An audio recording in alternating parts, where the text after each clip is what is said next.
The morning sun in Haisha was a luxury 7-year-old Sui Sui couldn't afford to enjoy. Her world wasn't filled with toys or lullabies. It was built on shoe polish, worn-out rags, and the quiet urgency of a responsibility that felt like a lead weight on her small shoulders. Her workplace was a busy street corner, where the smell of hot asphalt mixed with strong coffee and the indifferent rush of passers-by. Sui Sui was tiny, but her determination was a beacon. She wasn't there on a whim. She was there for Yi Jinwan, her mother. Jinwan, a woman of ethereal beauty and a fragile smile, lay at home, a victim of a stroke that had stolen her speech and movement. She was trapped in a silence that Sui Sui tried every day to fill. Her father. A chronic absence, a gap in her history that Sui Sui never knew how to fill, but which, deep down, didn't matter as much as the soft breathing of her mother. That morning, a man in an impeccable suit and polished leather shoes stopped in front of her. His shoes, though expensive, were smudged with city dust, a small flaw in his armor of wealth. "Girl, can you really clean shoes well?" he asked, his voice showing no interest, only a demand for competence. Sui Sui looked up, her large, dark eyes, full of premature wisdom, meeting his. "Don't worry, boss. I'll make these shoes shine. After that, I'll ask for your help to point me to new customers." The promise was a contract, and Sui Sui was a professional. The man nodded, impressed by the child's seriousness. As Sui Sui worked with surprising skill, he noticed a small locket hanging from her backpack. "Who is this person?" he asked, pointing to the photo. Sui Sui paused her rag's movement, a glow of tenderness flooding her face. "That's my mom. Isn't she beautiful? I clean my mom's face every day." The sentence was a summary of her life, devotion and hard work. The innocence of the statement touched the man, who, when paying, left a generous tip. "Thank you for the generous gift, boss," Sui Sui whispered, feeling the weight of the coins in her hand. Every penny was a promise of care, a drop in the ocean of her mother's needs. Sui Sui's routine was a cycle of hard work and devotion. Returning home, she dedicated herself to Jinwan. She cleaned her mother's face, combed her silky hair, and told her the day's stories, hoping her voice could reach the trapped soul. "Mommy eats candy," she would say, holding a small piece of caramel near her mother's lips. "I heard sugar is sweet and delicious. Mom, please get better soon." But that night, the cycle of hope was brutally interrupted. A guttural sound, followed by scarlet liquid, made Sui Sui's heart stop. "Mom, why are you throwing up blood?" Panic froze Sui Sui's blood. The liquid stained the white sheet. A terrible omen. "Mom, what happened? Mom, what happened?" Neighbors, alerted by the girl's desperate screams, rushed into the small room. One of them, a kind man Sui Sui called Uncle, took charge. "Your mother had a stroke. We need to get her to the hospital fast." Tears streamed down Sui Sui's face as she grabbed Uncle's hand. "Please, Uncle, take my mom to the hospital. Sui Sui already lost her father. She can't lose her mother too." The plea was a cry of childish despair. The commotion was palpable. The community, though poor, united in a desperate effort. Come on, we need to get the child's mother to the hospital." At the hospital, chaos gave way to agonizing waiting. Sui Sui, sitting on a cold bench, trembled, fear settling in her bones. The doctor, a man with a tired face but kind eyes, came out of the emergency room. "Based on my clinical experience, it seems to be a brain injury caused by a severe stroke. We need to perform brain surgery immediately." Sui Sui's initial relief was crushed by the next sentence. "But this surgery is very expensive." Despair returned, colder and sharper. Sui Sui opened her small coin purse, dumping it onto the table. "Uncle, this is all the money I have, including an old coin. Please, save my mother." The doctor looked at the pile of coins and the determination in the child's eyes. He sighed. "Child, this money is not enough. Do you have other relatives? What about your father?" Sui Sui never had a father. The doctor shook his head, helplessness weighing in his voice. "Oh, child. This money is only enough for your mother to have some simple treatments here. You have to raise 300,000 in 7 days. 300,000. The number was an abyss, an insurmountable mountain for a 7-year-old girl. Sui Sui stood up, her small figure erect, her voice firm despite the tremor. Dr. Uncle, Sui Sui will get the money. Please let my mother start rehabilitation. She ran to her mother's bedside, holding her inert hand. Mom, don't worry, Sui Sui will get the money. The promise was an oath, sealed with the innocence of her heart. The 7 days became torture. Sui Sui tried everything. Uncle, buy a newspaper. No, I don't want one. Sister, buy a newspaper. Beautiful lady, want a shoe shine? No, I'm in a hurry. The city seemed to conspire against her, each no a nail in the coffin of her hope. The question echoed in her mind, a litany of despair. How can I earn 300,000 in 7 days? Then, a glimpse of luck. A man approached, panting. That boy has been looking for you for a long time. Come here and clean his shoes. It was the big boss, the man with the generous tip. Thank you, big boss, for the bread. Sui Sui will make your shoes very clean. He watched her, a mix of curiosity and pity. Sui Sui worked tirelessly, her small fingers moving with the precision of a craftsman. Shining shoes here, you can earn a good tip, said a passing woman, noticing the scene. Sui Sui, desperate, began to approach others. Handsome uncle, want your shoes cleaned? Her search led her to places a child shouldn't know. She ventured near the Haisha disco, a temple of luxury and sin, where wealth was shamelessly displayed. Handsome uncle, want your shoes cleaned? A security guard stopped her. Come on, the disco is not for children. Go somewhere else. Sui Sui pleaded, her voice choked. For God's sake, boss. I just want to clean shoes. Let me in, please. Only rich people enter our ballroom. You can't mess with their shoes like that. Go away, don't disrupt our work. But Sui Sui saw a man. Tall, with a military posture, radiating an air of cold authority. It was Shan Yanting, the commander. He was in a heated argument with a subordinate. Are you trying to kill me with anger? Didn't I tell you to meet the Zhou family girl at the cafe today? Why didn't you go? Shan Yanting's reply was a cold lament, loaded with ancient pain. I've told you for 7 years that besides Jin Wan, I won't get close to any other woman. The name, Jin Wan, resonated in the air. The subordinate exploded. You only think about Yi Jin Wan. She died 7 years ago. Why haven't you gotten over it yet? Shen Yanting's face twisted in pain and anger. Her death is your fault. Every time I see you, I remember how she died. Shen Yanting's pain was an abyss he carried, an open wound he refused to close. Sui Sui, oblivious to the drama, only thought, that man looks very rich. When he leaves, I'll grab this opportunity. Fate, however, had other plans. That same night, in a distant park, Sui Sui found an elderly man, noble in appearance and with tired eyes, sitting alone. It was Grandpa Shen, the patriarch of the Shen family, Shen Yanting's grandfather. He was looking at an antique, gold pocket watch, with an inscription on the back. An object of inestimable value, both sentimental and material. I wish Grandpa health and that everything goes well, Sui Sui said, approaching timidly. Grandpa Shen smiled, a sad smile. He was there, escaping the pressure of his grieving grandson. He saw the sadness in the girl's eyes. What troubles you, child? Sui Sui told her story, the urgency, the 300,000. Grandpa Shin, touched by the girl's innocence and love, made an impulsive decision. He looked at the watch, a family gift, a symbol of his lineage. This watch is worth 300,000 coins. It's a bargain. He held out the watch to Sui Sui. Take it, child. Sell it. Save your mother. Sui Sui took the object, the weight of the gold in her hand feeling like the weight of salvation. 300,000 coins.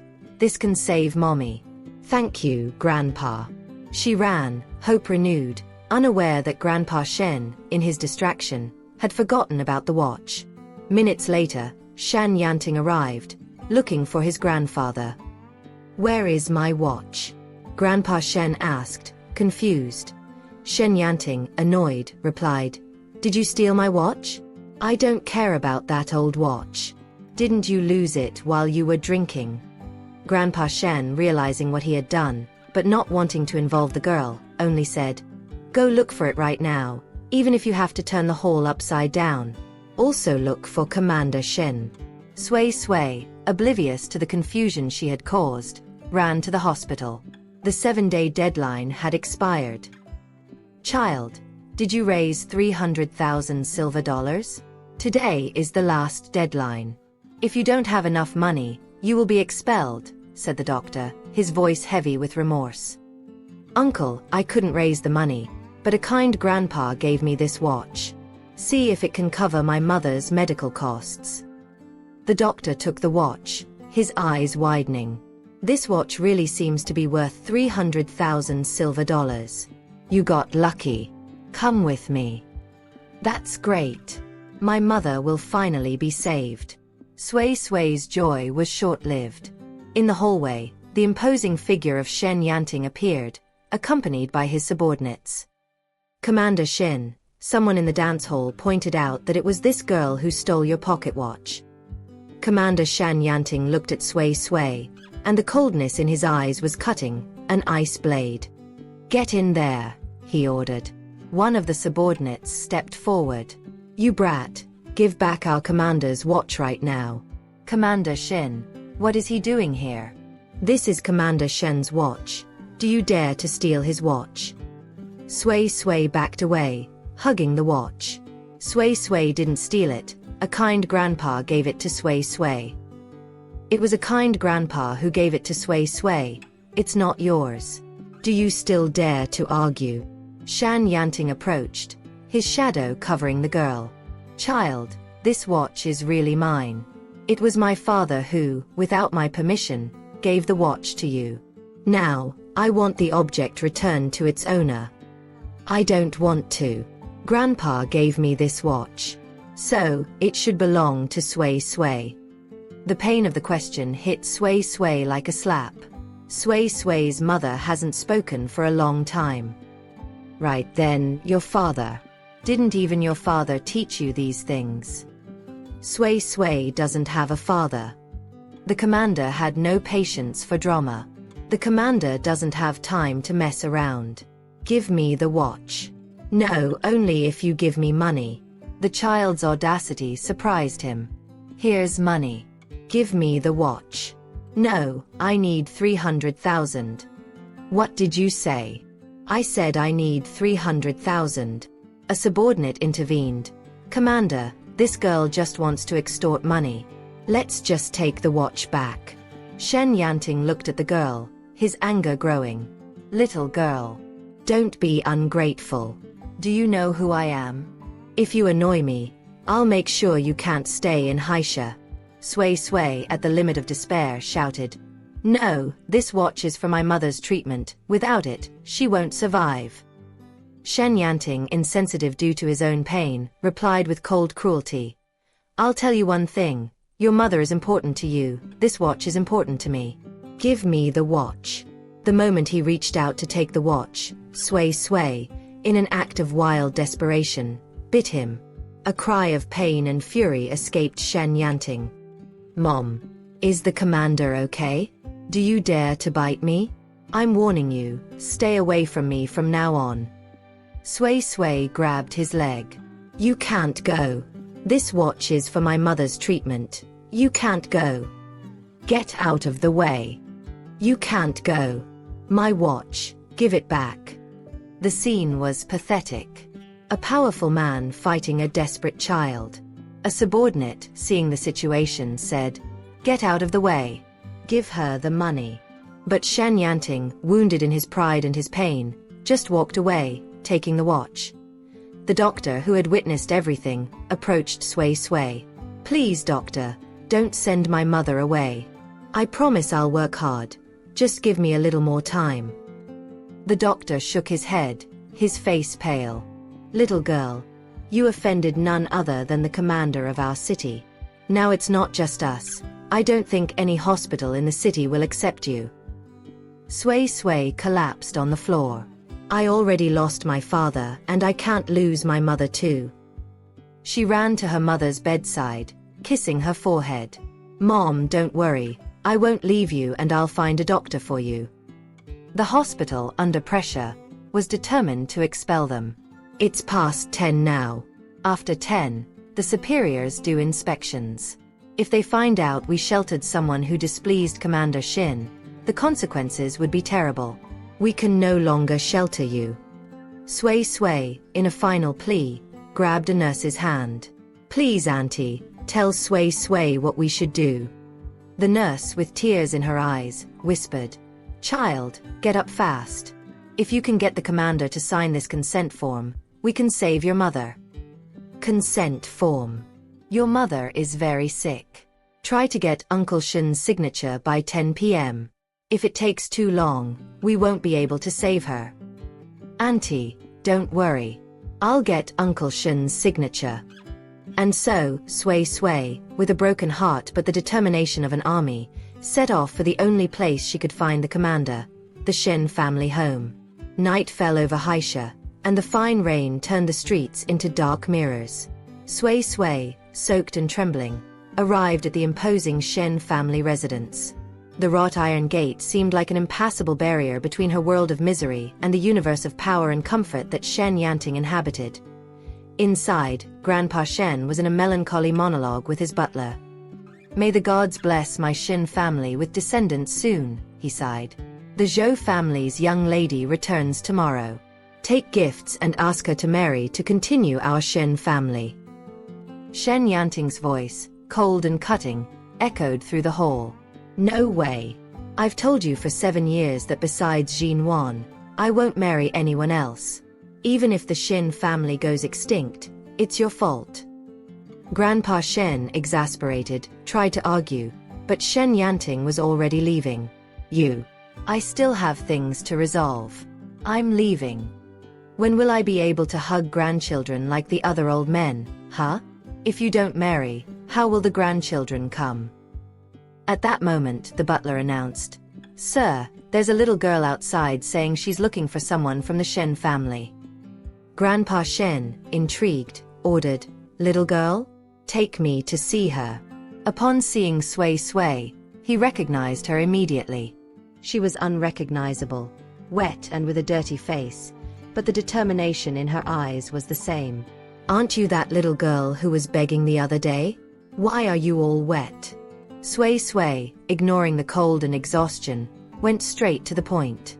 Are you the kind grandpa? Do you know where Uncle Shen Yanting is? Grandpa Shen felt a chill when he heard his grandson's name. He just left. Why do you need him? That night, under the faint light of the gate, Grandpa Shen noticed something that had escaped him before. The shape of Sui Sui's face, the shape of her eyes, the way she frowned in concentration. She looked so much like Yen Ting that a terrible and exciting suspicion formed in his mind. Could she be the illegitimate daughter he had while drunk somewhere? Sui Sui, oblivious to the patriarch's thoughts, held out the crumpled paper. Hello, Grandpa. I need him to sign the treatment consent, so the hospital will accept my mother. Treatment consent.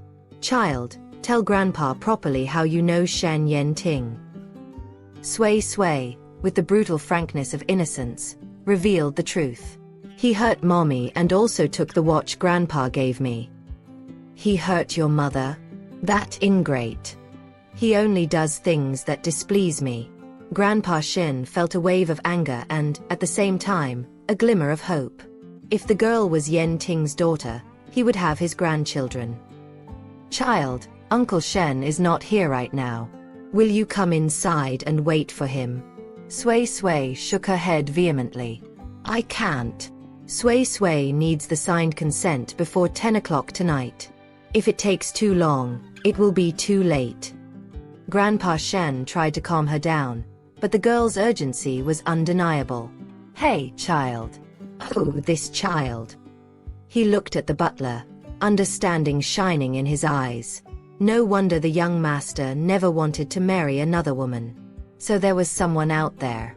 Sui Sui's resemblance to Shen Yanting was undeniable, and the mention of Jin Wan by his grandson a short time ago, combined with the girl's story, lit a fuse.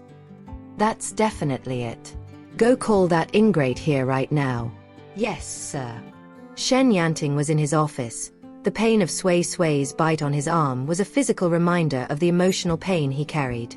The image of the girl, desperate, shouting that the watch was her mother's life, bothered him. He tried to drown his guilt in work, but the memory of Yi Jinwan, his deceased fiancée, haunted him. The subordinate found him on the street, panting. Commander, leaving so late? Are you okay? Shut up. Hurry. Upon arriving home, Grandpa Shan was waiting for him with an expression that allowed no discussion. But before the patriarch could speak, Sui Sui, who had been hiding, jumped out from behind a column and grabbed his leg. Uncle Shen, please forgive Sui Sui. Her mother is about to die. Shan Yanting pushed her away, irritation turning into fury. How did you find me? Didn't I warn you to stay away from me? Uncle Shin, please, the doctor said my mother's illness is very serious and cannot be delayed. Please sign this treatment consent and let the hospital staff save Sui Sui's mother. He looked at the paper, then at the girl. Is your mother really sick? Yes, because Sui Sui offended you. No hospital wants to accept my mother. Please sign this treatment consent. One of his men, who had followed him, intervened. Commander, I advise you not to sign this consent. This little girl stole your pocket watch earlier, and she even tried to extort 30,000 in silver. It could be that her parents encouraged her to come and trick you out of money. Uncle, Sui Sui is not trying to trick you. Sui Sui wants to save her mother. Shen Yanting was divided. Distrust was a shield he had built over 7 years of mourning. He couldn't afford to be naive. I can't sign this consent. Because of my special position, I can go with you to see your mother. If you're not lying, I can keep your mother alive. But if you dare to trick me, I won't let you prosper in Haisha. Sui Sui nodded, hope renewed. Let's go. In the car, Sui Sui, noticing the dirt on her clothes, tried to move away from Shen Yanting. Uncle, Sui Sui is dirty. He pulled her close, handing her a handkerchief. Here, take it. As he held the girl, Shen Yanting felt a shiver. That small body, that desperate innocence. A painful memory struck him. If Jin Wan were still here, our child would be this size, wouldn't he? The scene at the hospital was one of desolation. Jin Wan was being transferred out of the room, the stretcher being pushed by hurried nurses. Mom. Mom. Sui Sui ran, grabbing her mother's hand. What happened to you? Don't leave Sui Sui alone. Sui Sui wants to shine shoes and earn money with Mommy. Mommy. Wake up, please. Shen Yanting arrived just as the stretcher was passing through the door. Why are you kicking my mother out? Sui Sui shouted at the nurses. It's past 10 now. After 10, the superiors do inspections. If they find out we sheltered someone who displeased Commander Shin, the consequences would be terrible. We can no longer shelter you. Sui Sui, in a final act of desperation, pointed to Shen Yanting. I brought Uncle Shen Yanting. He can sign the authorization for the treatment. The nurse, seeing the commander, turned pale. Only you can call the commander? If you can call him, I can save your mother now. Uncle Shen is right there. Commander Shen Yanting stood, watching the scene. The nurse, recognizing him, made a hurried bow. It really is the great commander. He approached the stretcher. The woman lying there, pale and inert, was the reason for all the drama. He looked at her, and the world stopped. The face. The delicate features, the high forehead, the curve of the lips. It was like looking at a ghost. Jin Wan is already dead. How can it be her? The resemblance was frightening, disturbing. He leaned in, his heart pounding. Why does this person look so much like Jin Wan? Sui Sui, seeing his hesitation, grabbed his hand. Mommy, wake up, please. I brought Uncle Shen, wake up, please. Sui Sui's voice, the innocence in her eyes, the pain in her touch. Everything clicked. The girl's age, the resemblance, the mother's name. He looked at the woman on the stretcher. Yi Jin Wan. The woman he loved, whom he believed had died 7 years ago in an accident he blamed himself for causing. The woman who, for some reason, had run away and lived a life of misery, unable to speak, but with a daughter who was his exact copy. The revelation hit him with the force of thunder. The pain, the grief, the anger, everything turned into overwhelming relief and excruciating guilt. She's not dead. She's alive. He turned to the nurse, his voice hoarse, but with the authority of a man who had just had his world turned upside down. I'll sign. Prepare the surgery. Now. Shan Yanting's authority was unquestionable. In minutes, chaos turned into coordinated action. Jin Wan's stretcher was taken to the operating room, and a team of elite neurosurgeons was summoned. Shan Yanting stood in the waiting room, the signed consent form in his hand. He was no longer the cold, distant commander. He was a man who had just recovered his past and possibly his future. Sui Sui sat beside him, exhausted, but with her eyes fixed on the operating room door. Uncle Shin, she whispered. Will Mommy be okay? Yes, Sui Sui. Mommy will be okay. I promise. The surgery lasted hours. Shin Yanting did not leave Sui Sui's side. He watched her sleep, and with every breath the girl took, he saw a piece of Jin Wan. He remembered the watch, the girl's desperation, his own cruelty. I made her suffer. I kicked her out. Guilt was a heavy burden, but the hope of redemption was stronger. When the surgeon came out, the news was a bomb. The surgery had been a success. Jin Wan was out of danger, but the recovery would be long. Sui Sui was the first to enter the room. She snuggled up next to her mother, holding her hand. Shan Yanting entered next. He approached the bed, and his eyes met Jin Wan's. She was awake, but still couldn't speak. Her eyes, however, spoke volumes: surprise, fear, and a hint of dormant love. Gradually, Jin Wan began to recover. The first sound she made was Sui Sui's name. The second, Shen Yanting's name.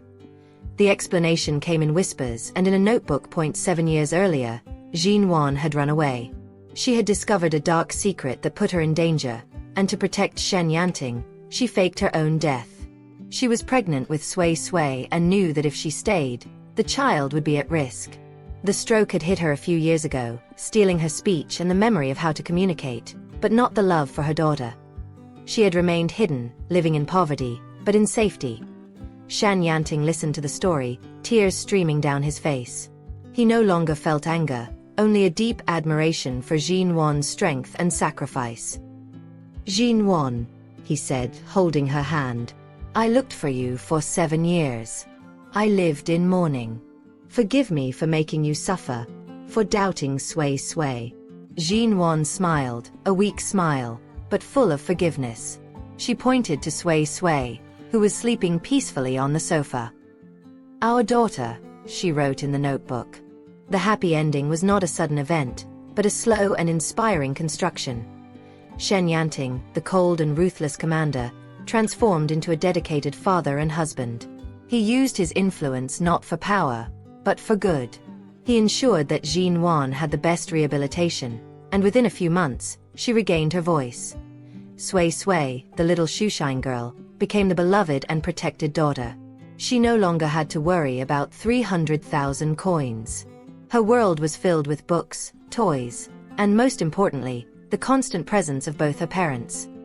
Grandpa Shen, radiant, finally had his grandchildren.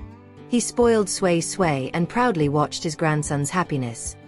The story of Sui Sui and Shin Yanting became a legend in Haisha. Not the legend of the commander, but the legend of a daughter's unconditional love who, with her determination, managed to break the ice of a grieving heart and bring her family back to life. The pocket watch, the catalyst for the whole story, was returned to Grandpa Shen, but Shen Yanting had a miniature replica made for Sui Sui, with the inscription, "The watch that brought life back." Years later, Sui Sui was in college, studying medicine, inspired by the doctor who tried to help her mother. She was a brilliant young woman, with the same determination as her childhood, but with the lightness of someone who knows love and security. Shen Yanting and Jin Wan, holding hands, watched her from afar. The past was a distant shadow, and the present was a miracle. "Do you remember that day, Yen Ting?" Jin Wan whispered. "I bit you." Shen Yanting smiled, a smile only she knew. "I remember. It was the bite that saved me." They hugged, the morning sun in Haisha, now, a luxury they could enjoy together. Life, with its cruel twists, had given them a second chance, an inspiring redemption, proving that love, even the most improbable, always finds a way back home.